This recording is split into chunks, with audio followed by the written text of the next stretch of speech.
the Commodore 64 with Mini Office is what we're going to look at today. And it's not just any old Mini Office, it's Mini Office 2. Now, we tried it on the Acorn Electron with the original Mini Office, and it wasn't bad. I mean, it had its limitations because of the hardware and also being tape driven. But this version is used on floppy disk with a disk drive, and I'm going to look at to see what the improvements were made over the original one and whether the software itself was catching up with what people wanted to do with computers when they first came out. So was the software being kind of developed at a pace where people wanted to use these machines in the office, in the home, for work and so on, and did it become a useful application and a useful piece of hardware rather than a curiosity, which is I think what the first few years of the Micro really were. Now, this is something that, I think Apple got away with because of VisiCalc, and it then became a useful machine. And I'm wondering, did it actually happen to the rest of the Micro community? So let's have a look and find out. We're going to take a look at a Commodore 64 Office style setup from the 1980s. And we're going to see how the evolution of Mini Office happened and how it happened on the Commodore 64. Because the Commodore 64 was always touted to be the Apple II killer by its designers, but it missed out on things like VisiCalc initially. So let's have a look at a piece of software from 1987 that gave the Commodore 64 a similar application to VisiCalc. It's Mini Office 2 for the Commodore 64 and 128. And as you can see, it got voted Best Buy on Channel 4 Finance Programme. And the Daily Mail have even said that it was incredible value for money. And it includes your word processor, your database, your spreadsheet, your graphics, your communication software, label printer. And the package is quite weird because it's like a screenshot from the actual software, because it's even got Exit Mini Office 2 and your choices on the bottom as it appears on the screen. But we'll have a look at the software now. Now, perhaps the largest difference of Mini Office compared to the version that was on the Electron, this is Mini Office 2, is it's a lot more professional looking, and it was also supplied on floppy disk. And it seems a lot more professional because it doesn't have the kind of quirky graphics that people really put into the early software, thinking that everybody wanted to see pretty visuals. And it's gone for a more utilitarian kind of look. So the word processor, if we press return, loads from disk.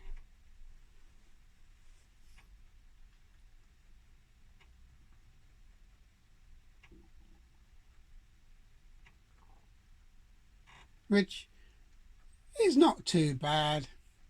And you have your usual edit text, print text, save, load text, merge text, and clear your text. And really that's about it. It's still quite a basic word processor, but it has a more professional look. This one's, it looks a little bit blue on the bar, but that's because of the camera and the LCD panel. But it's actually purple, a kind of a darkish purple. To be honest, it looks nicer on the screen than it does in reality. But as you can see, you got your time counting down how many words you used and how many free characters. So you got 30,490 characters free. Not a huge amount, again. Very similar restrictions to the Acorn Electron one. So if I put in, you can see it counting down in the top right hand corner.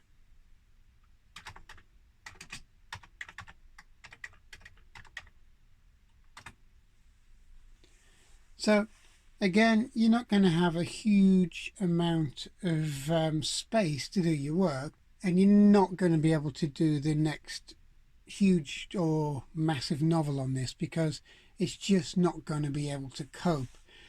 But if you're doing normal editing stuff for work or university and so on, it's probably adequate enough. And to be honest, again, in the 8-bit era there wasn't a lot better out there, to be fair. So if we go back to the main screen, obviously you can print your text, search and replace for words, which is quite good. Search and replace all occurrence, and let's search for the and replace with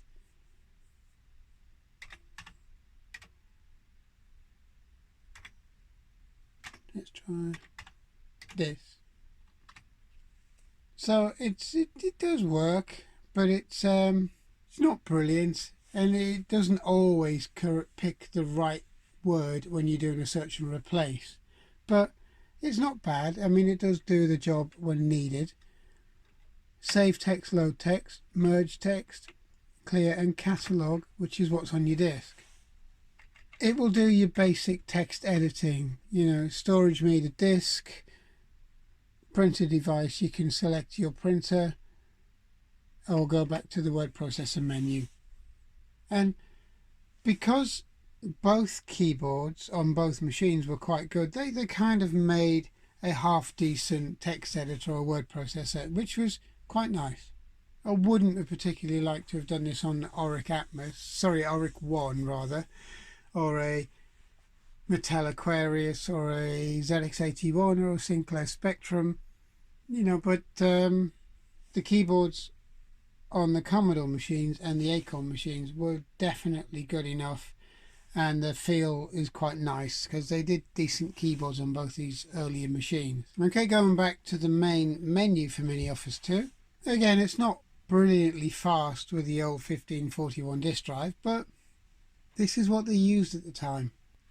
So back at the main menu, you got your database, which is the next option. Press return, and again we're going to load this in and see what it looks like. Immediately you can see it's a lot more professional looking. It is a year or two later down the line than the original Mini Office.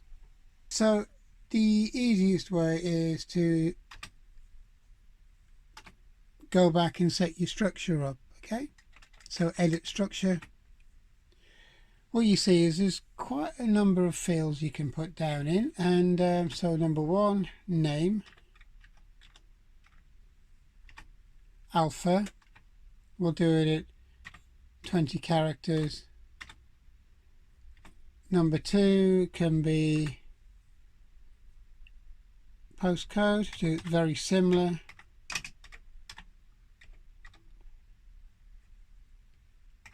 If I could spell today, postcode. Alpha again, let's say, see if we can handle 40. Yes, it can. And option 3, we'll do house number.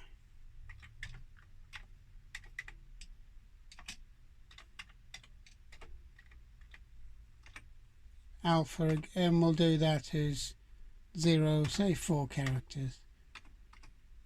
So if we go back up to edit this, name, alpha, we can change that to decimal or date or integer or form, which is a lot more involved than the original one was, where you just had a very few fields and it didn't give you all of these options.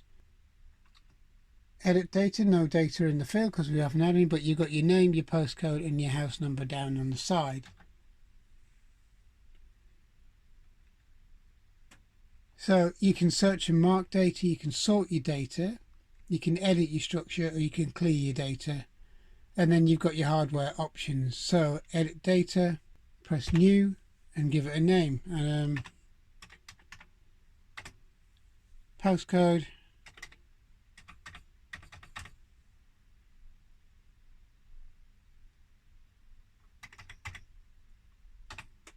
and your house number.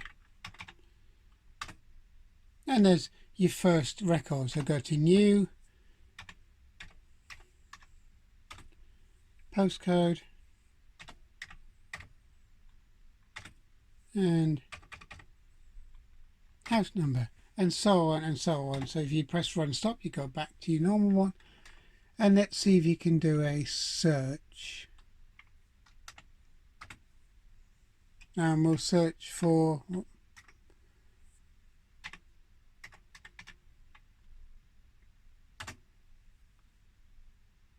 Okay, so you can search between fields. So now once I've decided to search for it, I can press S. 1 records have been marked. So then you've actually marked the record you want to do. When you go to list it, you actually just get the records you've searched for, which is alright. I'd rather it brought it up on the screen originally. But it's aiming to be a lot more professional than the original one. And there's the record that you were searching for. The thing is, it gives how many records are in here, how many free records you've got, and so on. So you've got a little bit more space to build up your record collection kind of thing, or your database. And you've got 573, so not a massive amount, but in a lot more than you did have on the original version and on the Acorn Electron that used cassette. So it's not bad, but you can see the restrictions on the fields. If you go down backwards, you have 20 fields that you can use. Again, it's a lot better than the original Mini Office. That's probably why it got so many plaudits about it, but it's still not massively intuitive. So if we exit Mini Office, go back to the menu, and we'll have a quick look at the other applications that are on here. So we're back on the main menu, and it's a spreadsheet should be self-evident, but we're going to load it in anyway and see if it looks any different to the original. Okay, and immediately it does look a little bit more on the professional side. You have edit your sheet, alter your sheet, print, list, formula, etc. So that's got to be a lot easier. So if we edit our sheet, and it kind of looks like VisiCalc. It also kind of looks very, very much like the package on the QL and the +4 as well. So yes, you can put your lists, your formulas, your text cells in it, just as normal. You can do your number of rows and columns. So number of rows, or columns rather, we'll do 5. Number of columns 30, column width, you can set your width, decimal places. It's a lot more involved than the original one. So you can load it from disk, save it from disk, and then you can save your graphical data straight to this, which is a lot cooler. And until you actually exit this properly, every time you go back using the run stop key, it saves literally a snapshot of where you are.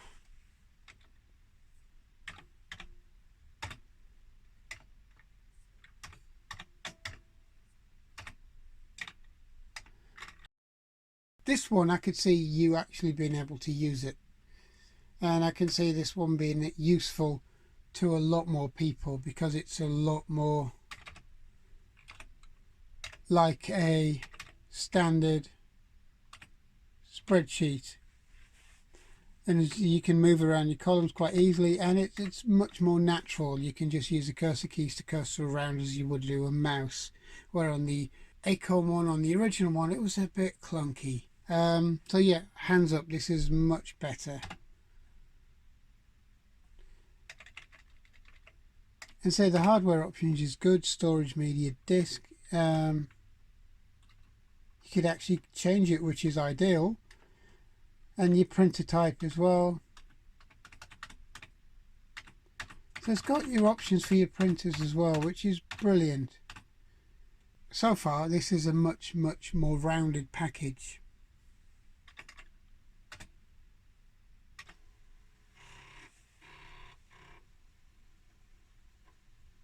So we'll skip down to the communication side of it, which was completely lacking on the original version. And this probably would have been its kind of killer feature when it came out, because you could use it with a modem and send your data across. If you didn't have any of these modems listed, you could put your custom protocols in, so you can actually get most other pieces of hardware working. Now this would have been ideal if you were using the Commodore 64 as a proper business machine, and then you could literally send your spreadsheet or your database or your word processor documents through to somebody else in a different office running the same system. So that would have been a really good way of doing things. So overall, this is a much nicer package, and it's one where we're getting to a point where it's becoming useful, where it's becoming a useful office tool, and one that could be used rather than just a toy. And this is where I think from this point onwards, once the micro settled down and people realized what it could and couldn't do, and they were not trying to do programs for show, and they were doing them for an actual reason and for a useful reason as well, these computers started to shine, and it started to show people what the potential of computers in your workplace was going to be. The last one is label printer. And label printer is literally one I would use.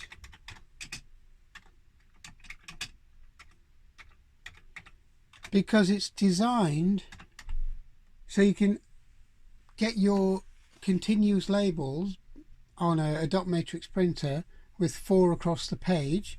You could set it up to print whatever you wanted to print, and that's something I would use today because they are literally as useful as that. Labeling up your CD-ROMs, or labeling up your discs, or labeling up absolutely anything that uses standard labels, which you can still buy today.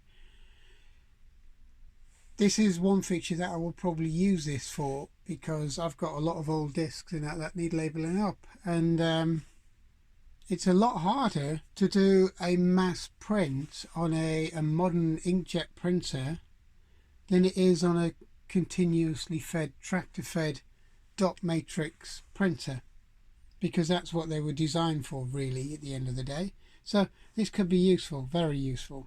So that was Mini Office 2. It got a load of plaudits. It got a load of people writing really good write-ups about it, and I can kind of see why, because VisiCalc was VisiCalc. This is trying to be a whole Office suite long before you had Microsoft Word and Office. It was trying to be the tool that these machines were kind of crying out for, and it was trying to be a more universal tool across a wider range of platforms. And I think because it didn't use a huge amount of graphics, it was very text driven, it was quite easy to port from one platform to another, and it was kind of the start of standardization in a way, because they were trying to standardize this package right across the platforms, whether it was Commodore, Acorn and so on. So I think for that it deserves a lot of credit, and for the way this new version, or the new version, looks a lot more professional than the older version, again, should do a lot more credit for these people who wrote this software. And also, it was usable. I mean, the label side of it I would use today.